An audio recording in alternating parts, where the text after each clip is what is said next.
Hey everyone, how you doing? It's Craig Campbell from Pastor Craig's Vintage Cards, and first time I've shot a video in quite a while. I've been really busy, still getting organized, if you believe it or not, from the move, and getting adjusted to retirement, and just a lot of stuff going on around the house and within our family. And so it's been 2 weeks since I've been able to do a video, but I've been still staying busy and enjoying going through my football cards and organizing them, and taking time to type up a little info on each player. And as I'm working on this set currently right now, that's got a card from each player from the 1970 through the 73 set, so 4 years. So, for example, Johnny Unitas had a card in 70, 71, 72, 73. So I've chosen one Unitas card to put in the set. And then there's other players such as a Leroy Keys, a card I'll show here in a minute, that he had one card from the 72 set, so that's included in this overall. I call it like a Frankenstein set, but it's a way for me to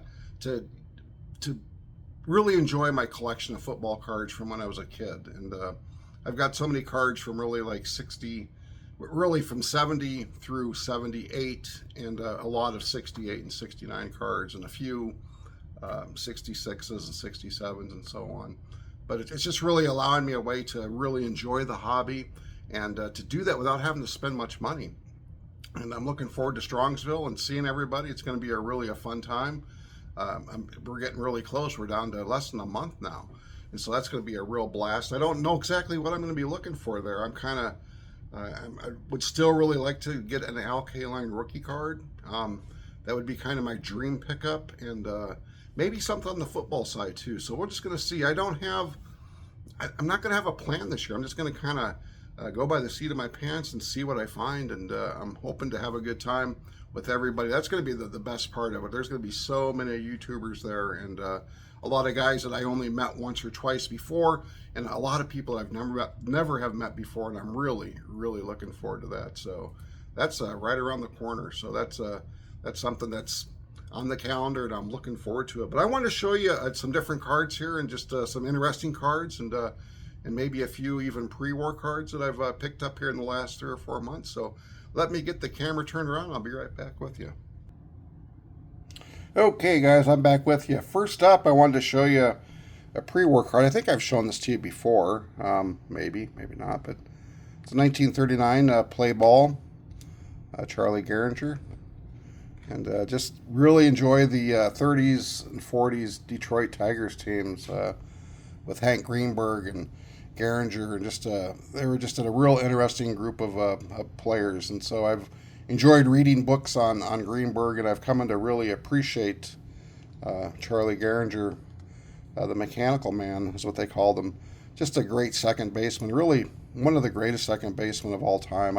He's got to be probably top 5, I would imagine. I mean, I just think he's just a really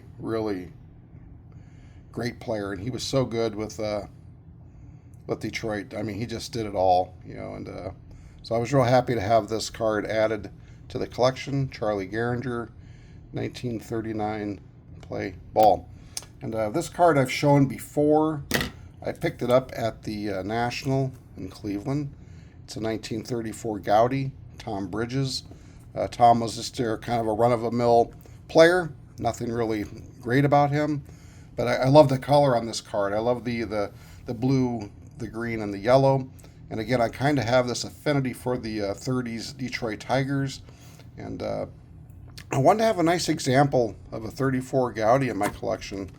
And I do now. And again, I got this in a package deal, I believe, from the dealer in Cleveland. And I'm not really too much into pre-war. I appreciate it. I like it. But it's not really my thing. And but what I do want to have is I want to have in my collection a representation of at least one card from each of the pre-war, that within reason of their pre-war issues. And so I have this Goudey, which fits that bill.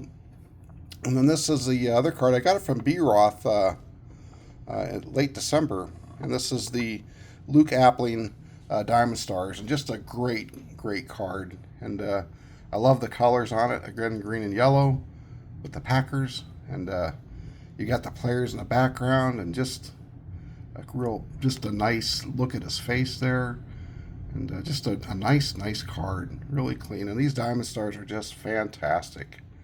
And so I was real happy to add this Diamond Stars Luke Appling Hall of Famer into the collection. And yeah, these Diamond Stars are just really cool cards. And if I had a fairly unlimited budget, I would probably try to build a set of these. And I know they're missing some of the big bangers of that era, but man, they are really neat cards. Just a great card. So real happy to have that added into the set. And as I said, I've been going through my football cards, and this is one of the cards that is from that I opened up in '72. Sonny Jurgensen, just one of the great football players from the dead ball era, as they call that era of quarterback. And he was a prolific passer and probably one of the best pure passers in the NFL. And he was a character. Boy, was he a character. Played with the Eagles and the Redskins, and just a great quarterback. By the time I remember him, towards the end of his career, he was fairly well beat up. But I just remember my dad talking about how good of a thrower Sonny Jurgensen was. And so this is his last card that was ever issued, and this is his rookie card from 1958. And I'm working on the 58 set for football. It's a fantastic set, and yes, if you say, boy, that sure does remind me of something, it's just like the 59 Topps baseball set. And this is the 58 football, of course, and the 59, the same design, the same issues with these cards. For me, the biggest one is the centering with the oval. And the off-centered cards just tend to really jump out at you. But I was just real happy to have bookended cards for Sonny Jurgensen's career, his last card and his rookie card. So just wanted to share that with you. As I've been going through the football cards, Joe Cap, this is one of my favorite cards, the 71. This is one that I pulled from a pack, and they're playing the New York Jets. There's no logos on the helmet, but they're playing in Shea Stadium, and boy, the turf is just taking a beating there, isn't it? I mean, it's got to be a late fall game, because you can see the fans are wearing jackets and hats, and you can even see the red, like the overcoat for the player, and you can see the guy right here with the blue with his hands in his pockets. But just a great card. I love this Joe Cap card. It just, man, this reminds me so much, almost in a way of like playing backyard football. And it's just a great action photo. Joe Cap was a real interesting player. Came out of the University of California, went to the CFL, led the BC Lions, I believe, to the Grey Cup in '64. I think they lost the Grey Cup in '63. He won it in '64, and they lost in '65. He comes to the NFL, leads the Vikings to the Super Bowl IV, which they lost to the Chiefs, and then he gets into kind of a weird contract dispute, and he never plays again after playing 1 year with the Boston/New England Patriots. And you can see his CFL numbers on the back there. He played in Calgary 59, 60, Vancouver 61, all the way through to 66. So had quite a career in Canada. And Joe Cap, he is really well known for being one of the quarterbacks to throw 7 touchdowns in a game. There's been a handful of them. I'd mentioned earlier about Leroy Keys, and this is a card from '72 Topps. Love this design. Anyways, Leroy Keys, he is kind of what you could call a bust in the draft. O.J. Simpson was drafted right ahead of him, and behind him was Joe Green, and Leroy Keys had a very pedestrian football career. I think he gained 600 yards as a running back, and they made him into a defensive back. He had about 3 interceptions. He was probably out of the league after about 4 or 5 years. Of course, Mean Joe Green goes on to a Hall of Fame career. O.J. Simpson ahead of him, Hall of Fame career. But Leroy Keys, this is actually his rookie card. But he had a great college career at Purdue, and he's on the Mount Rushmore of Purdue football. It's Bob Greasy, Drew Brees, Leroy Keys, and I can't remember who the other guy is. But he had a great collegiate career. He was, I think he's in the Rose Bowl Hall of Fame, the Purdue Hall of Fame, College Hall of Fame. He was a prolific running back and DB in college and was just like setting the college football scene on fire. But he got to the NFL, and that was a different story. But wanted to share that card with you real quick. Here's another one that I found so interesting. Bob James with the Buffalo Bills. And Bob was a 3 or 4 time Pro Bowler before he had a horrific knee injury in 1975 that ended his career. But early on, he had 3 or 4 All-Pro selections, Pro Bowl selection, and he was such a good player that he's included in the Bills Hall of Fame or their Ring of Honor. But Bob James, off to a great career, and then his knee was just. They said it was a horrific knee injury in 1975, and that was it for him. But had a great career for 3 or 4 years, and that's the price you pay when you're playing football, unfortunately. Wanted to share this brother duo with you real quick. Cornell Green with the Dallas Cowboys. He was a great defensive back. Some people may be familiar with him. And then his brother was Pumpsie Green, who was the first black player to play for the Red Sox. And Cornell was a great college basketball player. Didn't really play football in college at all, but he got picked up and they gave him a tryout, and he was a great college basketball player. And then his brother Pumpsie Green, and had a decent little MLB career as well. But these two brothers, I found that I had no idea as I was going through the Cornell Green story that his brother was Pumpsie Green. So the brother combination and between Cornell and Pumpsie. And I've got one more brother combination to show you. This is Ron Johnson. This is his rookie card. And Ron was a great running back out of Michigan, University of Michigan. And came with the Giants. He was the first New York Giant to gain over 1,000 yards rushing. And he just had a really, really good early career with the Giants. I mean, he was a tough running back. And then he suffered a thigh injury in a pickup game of basketball that was so bad it ended up requiring surgery. And his career was never the same again. He had a couple of years after that, but he was nowhere near a 1,000-yard rusher again. But then his older brother, was Alex Johnson. And Alex had a pretty darn good baseball career. He was around for quite a while. He was an American League batting champion in 1970. He was an all-star in 1970. He came up with the Philadelphia Phillies. And he played for the Phillies, the Cardinals, the Reds, the Angels, Indians, Rangers, Yankees, and he retired after the 76 season with the Detroit Tigers. But pretty good ball player. Alex Johnson, I had no idea that his brother was Ron Johnson. I remember Ron, he must have had some games against Green Bay that, as a kid, that I remember pretty well, because he was done really around 75 or 6, but he was a really good running back in the early 70s. I do not remember Alex Johnson at all, but I pulled these two cards from my 69 and 68 set. And he had some other cards. I think his rookie card was in the 65 set. But again, I find it so interesting, the brother combination, Ron and Alex Johnson. And I did want to share with you the 59 or the 58 football set that I'm working on, of course, with Sonny Jurgensen's rookie card. But I've got some other ones I wanted to share with you, some names that may be familiar. Of course, the big card in the set is the rookie card of Jim Brown, which I do not have. That's a card I'd love to have at some point. I don't see it happening anytime soon, but you never know someday. But I have this really nice Bart Starr card, which it's got some issues, but still, it's a 1958 Bart Starr card, and I am not going to apologize for it. But here's a name that may be familiar to some of you, Tom McDonald.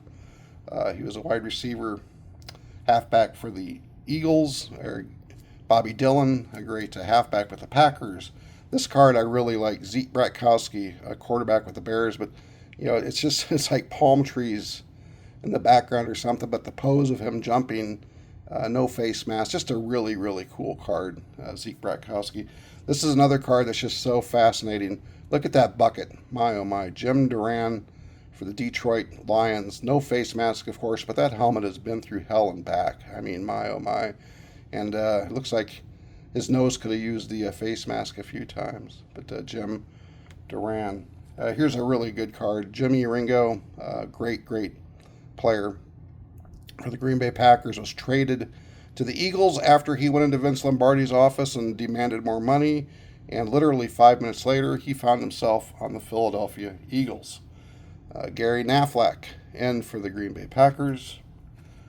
Don Chandler, who was with the Giants, and then he went to Green Bay. He was the place kicker for Green Bay. Sam Baker from the Washington Redskins. And Hugh McElhaney, halfback with the 49ers.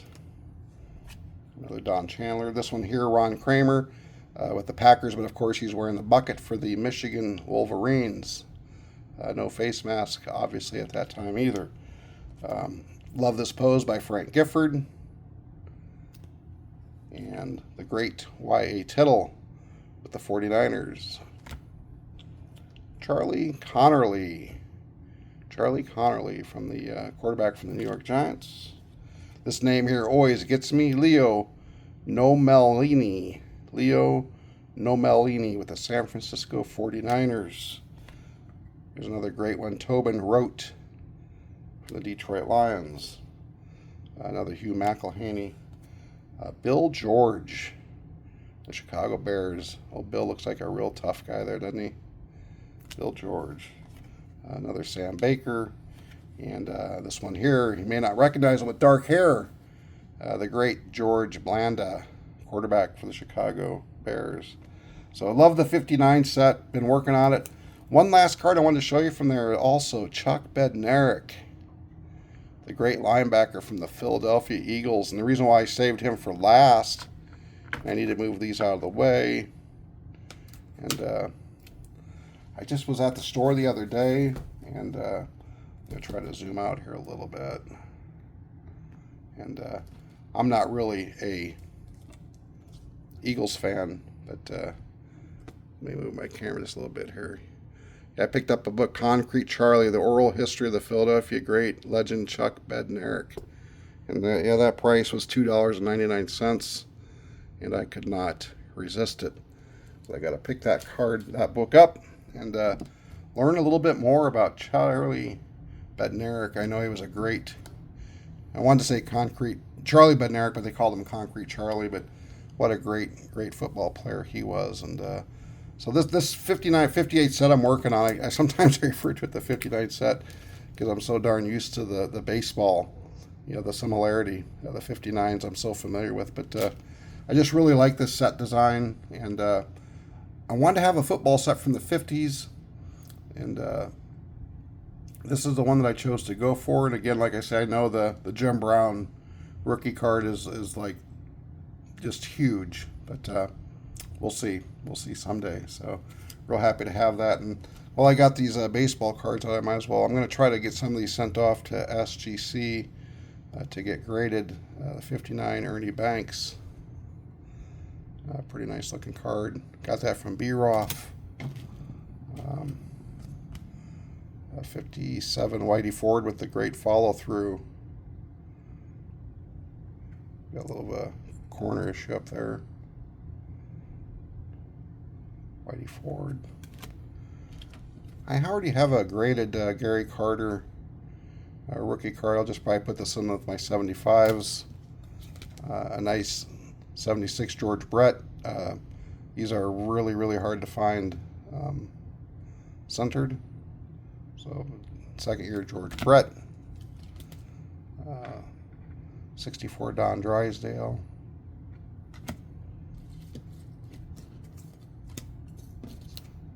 Bill Mazeroski rookie card.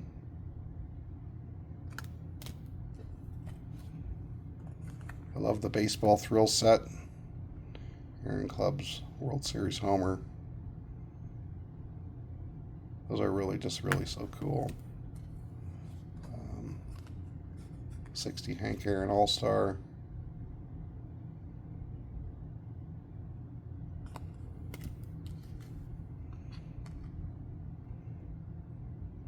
'58 Clemente.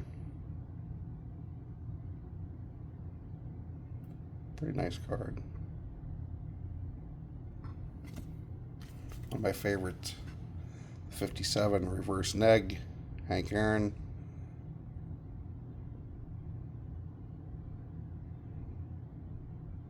But just a nice card. Pretty good shape.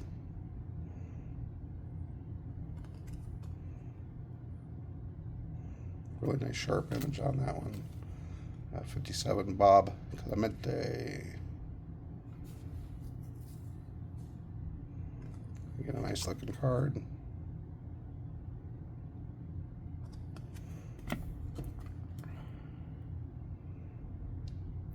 '63 Pedro Tony Oliva, the floating heads, and